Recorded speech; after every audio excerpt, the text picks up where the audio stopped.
बिस्मिल्लाहिर्रहमानिर्रहीम। अस्सलाम वालेकुम नाज़रीन, मैं हूँ महरीन सब्तैन, देख रहे हैं आप मेरा यूट्यूब चैनल। नाज़रीन, दुआ ज़हरा के बारे में एक ख़बर आई थी और इसमें कहा यह गया था कि दुआ ज़हरा जिस घर में रह रही है ज़हीर के साथ, उस घर में डाकू जो है घुस आए, बल्कि 7 निकाब पोश दीवार फैलाकर घर के अंदर आए और उन्होंने दुआ को अगवा करने की कोशिश की। इस तमाम खबर की मैं तलाश में थी और मैंने इस बारे में आपको एक पहले भी वीडियो में सारा कुछ बताया कि सब कुछ क्यों किया जा रहा था, किस प्लानिंग का हिस्सा था और कौन लोग हैं जिन्होंने ये मशवरे दिए हैं दुआ ज़हरा और ज़हीर को, और किन लोगों ने शब्बीर के साथ मिलकर ये पूरी प्लानिंग की कि किसी तरह दुआ को कराची जाने से बचाया जा सके, रोका जा सके, क्योंकि इस मेडिकल बोर्ड से उन्हें खौफज़दा होने की ज़रूरत थी और वो खौफज़दा थे। अब ये नहीं कह सकते कि मेडिकल बोर्ड का जो भी फैसला आएगा, क्योंकि वीडियो में मेडिकल बोर्ड के फैसले के आने से पहले बना रही हूँ, लेकिन इस वक्त तक मैं आपको ये बताऊँ कि दुआ ज़हरा को फाइनली जाना पड़ा। सिंध पुलिस यहाँ पर पहुँची और बच्ची को यहाँ से रवाना कर दिया गया। जब तक कि ये खबर है तब तक मैं ये वीडियो बना रही हूँ। इसके बाद जो होता है वो तो मैं आपको अपनी अगली वीडियो में बता ही दूँगी, लेकिन इस वक्त मैं आपको बताऊँ कि दुआ ज़हरा ने एक इंटरव्यू में ये कहा कि मैं अब इन चीज़ों से मुझे फ़रागत मिली है, अब मैं अपने घर को सेट करूँगी। तो मैं आज आपको बताती हूँ कि वो लोग कौन थे जो दुआ ज़हरा के घर के बाहर पहुँचे, जिसका कितना वावेला मचाया गया, क्योंकि बेसिकली ज़हीर की फैमिली का भांडा फूटा और ये चीज़ उन्हें बहुत बुरी लगी। एक उनकी प्लानिंग का हिस्सा था कि वो इस तरह से शो करेंगे कि दुआ ज़हरा को जान का ख़तरा है, उसे कराची ना ले जाया जाए। दूसरी प्लानिंग उनकी ये थी कि किसी तरह या तो दुआ ज़हरा को गायब कर दिया जाए, लेकिन उनको पता है कि उनको मुसलसल मॉनिटर किया जा रहा है। और तीसरी उनकी प्लानिंग उस वक्त नाकाम हो गई जब यूट्यूबर्स को उस जगह का पता लग गया जहां पर के ज़हीर अपनी माँ और अपने भाई के साथ रिहाइश पजीर है। वो घर जिसके बारे में दुआ ज़हरा ने कहा था कि अब मुझे वक्त मिला है, मैं इस घर को अब अपने घर को सजाने में मसरूफ़ हूँ, इसके बाद मैं अपने यूट्यूब चैनल का सोचूंगी। और एक लिंक भी एक यूट्यूबर की तरफ से शेयर किया गया कि जी दुआ और ज़हीर का नया चैनल, और वो उस चैनल पे कुछ भी नहीं है, वो एक फ़ेक सी चीज़ है सिर्फ लोगों को बेवकूफ़ बनाने के लिए। उसके बाद माज़र के साथ थोड़ी तबीयत नासाज है, लेकिन अब मैं आपको आगे बताती हूँ कि हुआ क्या।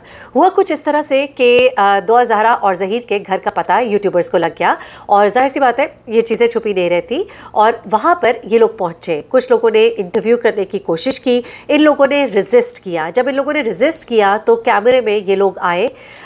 जब यूट्यूबर्स वहाँ पर गए तो उन्होंने वहाँ पर घर का जो हाल देखा तो हैरान रह गए।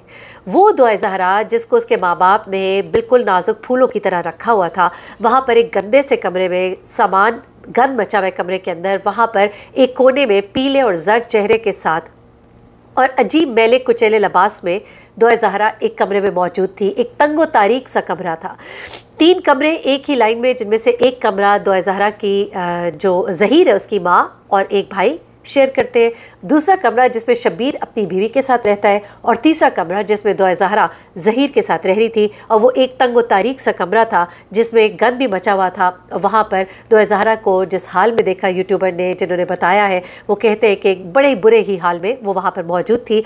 तो ये है वो हाल जिसमें कि ज़हीर ने इसको रखा हुआ है। फिर वही ज़हीर जो कहता है कि मेरे पास तो डिफेंस में एक प्लॉट है, उसकी हकीकत मैं आपको अपनी दूसरी वीडियो में बता चुकी हूँ। अब इस वीडियो में ज़रा आगे बढ़ते हैं। आगे बढ़ के आपको ये बताती हूँ कि हुआ कुछ ऐसे कि जब ये यूट्यूबर वहाँ पर पहुँचे तो इन्होंने जब इनका इंटरव्यू लेने की कोशिश की तो इनकी औरतों ने इनकार कर दिया। तो ये वहीं बाहर खड़े हो गए और देखिए ये इनका हक है, आप अब खबरों में आ रहे हैं, आप लोगों को अवॉइड नहीं कर सकते जब आपने इतनी हाइप, और अब आप जाके खुद लाइव इंटरव्यूज़ दे रहे हैं तो फिर जाहिर सी बात है दूसरी साइड की स्टोरी भी लोगों ने डिग आउट करनी है। जब आप मीडिया को आकर बता रहे हैं, आप चैनल 24 पे जा रहे हैं, आप यूट्यूबर्स के चैनल पे जा रहे हैं, तो फिर जाहिर सी बात है दूसरी साइड की कहानी जो है वो यूट्यूबर भी जानने की कोशिश करेंगे, जर्नलिस्ट जानने की कोशिश करेंगे। और ऐसे में लोगों ने उनका घर बाहर से दिखाया। ये कुछ तस्वीर मैं आपके साथ शेयर कर रही हूँ, ये ज़रा आप देख लीजिए। इसमें आप देख सकते हैं कि वो किस तरह की जगह है, गली है, मोहल्ला है, और किस तरह की जगह पे वो रहती है। अब यहाँ पर जाकर इन्होंने, जब इनसे बात ना हो सकी तो इनके जो मालिक मकान थे उनसे गुफ्तगू हुई। एक यूट्यूबर है उज़मा, उन्होंने कुछ गुफ्तगू की है। कुछ चीज़ें मैं आपको वहाँ से बताती हूँ कि उस गुफ्तगू में उनकी क्या बात हुई। कुछ ऑन कैमरा, कुछ ऑफ कैमरा जो गुफ्तगू हुई है, कुछ चीज़ें हमने डिग आउट की है, कुछ मेरी टीम के मेंबर्स हैं उन्होंने बात की है, जो है वो मैं आपको सारी बता देती हूँ। उसमें मैं पहले आपको बताऊँ कि ये जिस घर में रहते हैं ये किराए का घर है सबसे पहले, और 3 कमरों पे मुश्तमिल ये घर है और एक ही लाइन में बने हुए ये 3 कमरे हैं। उसके बाद जो मालिक मकान है वो बताते हैं कि 25 से 30 दिन जब ये लोग दुआ ज़हरा को यहाँ लेकर आए, यहाँ पर उन्होंने क़याम किया और उसके बाद ये लोग घर को ताला लगाकर चले गए। अब मज़े की बात यह है कि इन्होंने इस घर को खाली कर दिया क्योंकि मालिक मकान ने कहा था कि 1 तारीख को हमारा घर खाली कर दिया जाए, क्योंकि हर वक्त इनके ये मसाइल जो है सामने आ रहे थे और फिर उनके मुताबिक बच्चों पर और इलाके पर अच्छे असरात नहीं पड़ते और एक अच्छी मिसाल नहीं है किसी की बच्ची को यूँ भगा कर लाना। तो उन्होंने भी मुनासिब नहीं समझा कि वो लोग यहाँ पर ज़्यादा रहे। और उसके अलावा चूँकि अब लोगों को उनके वेयर अबाउट्स का पता लग गया, उनके घर का पता लग गया, तो इन्होंने इसमें बेहतर जाना कि अब हम ये घर छोड़ कर चला जाए। और ये अब घर छोड़ के जा चुके हैं। लेकिन इस घर में जहाँ पर कि वो अब पहली से पहले तक रह रहे थे, वहाँ पर जो इनके मालिक मकान है उन्होंने कुछ चीज़ें बताई। मालिक मकान ने यहाँ तक बताया कि दुआ जो है अपनी सास के साथ चीख चीख कर बोल रही थी और कह रही थी कि मुझे कपड़े दिलवाएं, क्योंकि उसने एक यूट्यूबर के पास इंटरव्यू देने जा रहा था जिसने कि इनको खाने पर बुलाया था। उसके लिए दुआ ज़हरा जो है कुछ अपने ज़िद्दें भी करती है, कुछ उसकी उनके से बातें हुई। फिर उसके बाद दुआ ज़हरा जिसने कहा कि मेकअप मैंने खुद किया है, ये कपड़े मेरे शौहर ने दिलवाए हैं, ये कपड़े जो है उसने ज़िद करके लिए। उसके बाद इसका मेकअप जो है पार्लर से कराया गया, क्योंकि उस खातून का कहना है जो कि मालिक मकान है कि हमारे इन इलाकों में AC और ये चीज़ें नहीं है, और जहाँ पे दुआ ज़हरा रह रही है ये कमरे जो है बड़े गर्म है। आपको पता है ये लाहौर में किस तरह की गर्मी होती है। उसमें उनका ये कहना है कि दुआ ज़हरा जो है वो उसका मेकअप जो है डेफिनेटली पार्लर से कराया गया है, क्योंकि जिस तरह का मेकअप था वैसे तो वो मेकअप बड़ा अजीबोगरीब सा था जो मैंने देखा है, लेकिन वो भी कहीं वही महल्ले के किसी छोटे से पार्लर से कराया गया ताकि एक अच्छा इमेज डाला जा सके कि ज़हीर जो है उसको कितना एक खुश रखता है। जिस हाल में दुआ ज़हरा को वहाँ घर के अंदर देखा गया तो वहाँ बड़े मैले कुचैले कपड़ों में थी वो, लेकिन उस दिन के लिए वो ख़ास तैयार हुई थी। फिर उसके बाद उसको शॉपिंग करवाई जाती है और उसके बाद वो इंटरव्यू होता है। अब जो मालिक मकान है मोहम्मद यासीन, उन्होंने क्या कहा ज़रा सुनिएगा। वो कहते हैं कि हमें तब पता चला कि दुआ ज़हरा यहाँ पर रह रही है जब पुलिस आई थी। इससे पहले हमें नहीं पता था ये दुआ ज़हरा को यहाँ लेकर आए, और लेकिन पुलिस के आने से पहले ये ताला लगाकर यहाँ से जा चुके थे। कुछ अरसे के लिए ये रुपोश हो गए, गायब हो गए। जब पुलिस आई तो हमें पता लगा। उन्होंने कहा कि यहाँ पर शब्बीर भी रह रहा था, उसकी फैमिली रह रही थी।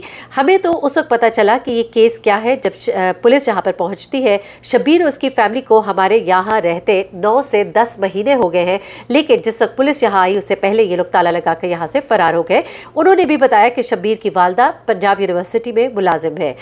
फिर उनसे पूछा गया कि जब उन्हें पता चल गया कि वो इस तरह की हरकत उन्होंने की है तो उन्हें यहाँ रहने क्यों दिया गया, तो उन्होंने कहा कि शब्बीर और उसकी माँ ने हमें कहा था कि अब सब बातें क्लियर हो गई हैं, तो फिर हमने कहा कि ठीक है अब आप रह लो। लेकिन उसके बाद हमने देखा कि मीडिया के ऊपर कितनी किस केस के ऊपर बात हो रही है, और हमने दुआ ज़हरा के वालिद को देखा, वालदा को देखा, और हमें भी तकलीफ़ हुई क्योंकि हम भी बच्चों वाले हैं। तभी हमने इनको पहली तक ये घर खाली करने का कह दिया था।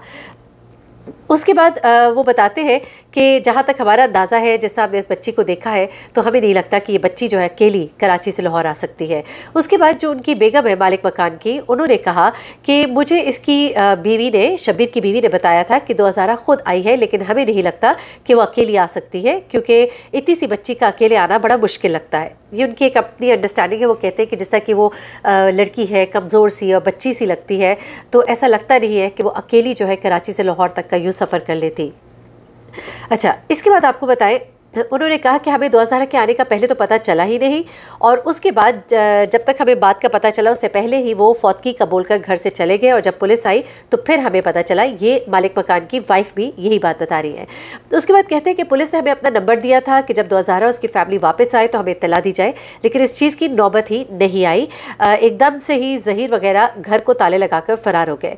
अच्छा, फिर उसके बाद वो कहती है कि इनके घर से मुख्तलिफ़ आवाज़ें आती रहती हैं। कभी कभी तो अपनी सास के साथ ऊंचा बोल भी रही होती है, कभी कभी वो ज़िद भी करती है। और उसके बाद वो कहती है कि बच्चे जो है हमारे घर के, उनको बड़ा इंटरेस्ट है, जाहिर सी बात है, इतना ज़्यादा दुआ का केस जो है मीडिया पे आ रहा है, तो वो भी हर वक्त उनके ऊपर नज़र रखते हैं। बच्चे सारा वक्त बता रहे होते हैं कि आज दुआ जो है यहाँ गई, आज दुआ ने ये किया। तो हमें बच्चों से ही पता लगा कि ये लोग खाना खाने के लिए कहीं जा रहे थे, जिसके लिए दुआ ने अपनी सास के साथ ज़िद भी की, लड़ाई भी की, कपड़े दिलवाने के लिए। और उसके बाद हमें बच्चों ने ही बताया कि वो तैयार होने के लिए कि बाहर गई थी, यानी कि वो घर में तैयार नहीं हुई थी। फिर उसके बाद उन्होंने कहा कि बच्चे अक्सर आके हमें दुआ के बारे में बताते रहते हैं कि वो उन्होंने दुआ को देखा, और उन्होंने कहा जितनी गर्मी है यहाँ पर, वो यहाँ पर मेकअप करती तो वो बिल्कुल ही मेल्ट हो जाता। रात को ये वहाँ दावत से बहुत लेट वापस आए थे, और 1 जुलाई से हमने उन्हें मकान छोड़ने का कह दिया था। उन्होंने नया मकान ढूंढ लिया है और अब वो वहाँ शिफ्ट भी हो गए हैं। ठीक है जी, तो एक तो ये चीज़ हो गई। उसके बाद आपको ये भी बताऊँ कि जिस वक्त ये सारी चीज़ें हो रही थी और जिस तरह से चीज़ों को बताया जा रहा था, उस वक्त ये भी प्रिटेंड किया जा रहा था कि 2000 को तो बहुत घुमाया फिराया जा रहा है, तो वहाँ पे ये भी इंकशाफ हुआ कि ये 2000 को घुमाने फिराने कहीं भी नहीं लेकर गए। यहीं पे कोई खानपुर डैम है गालबन इस्लामाबाद के अंदर, और कुछ इस तरह की जगह है, यहीं पे घूम फिर के आ गए, क्योंकि कुछ हालात भी ऐसे नहीं है। और जो अभी मंजरकशी हुई है इनके घर की, वो सब बता रहे हैं कि हालात कुछ और ही है, लेकिन जहीर साहब कहते हैं कि उनका तो एक प्लॉट भी है। तो फिर यानी कि रहते कुछ और तरीके से है, दिखाते कुछ और है, बताते कुछ और है, तो ऐसे लोग तो मशकूक हो ही जाते हैं। मुझे महरीन सब्तैन को इजाज़त दीजिएगा, अपनी दुआ में मुझे भी याद रखिएगा, अपना बहुत ख्याल रखिएगा। अल्लाह हाफ़िज़।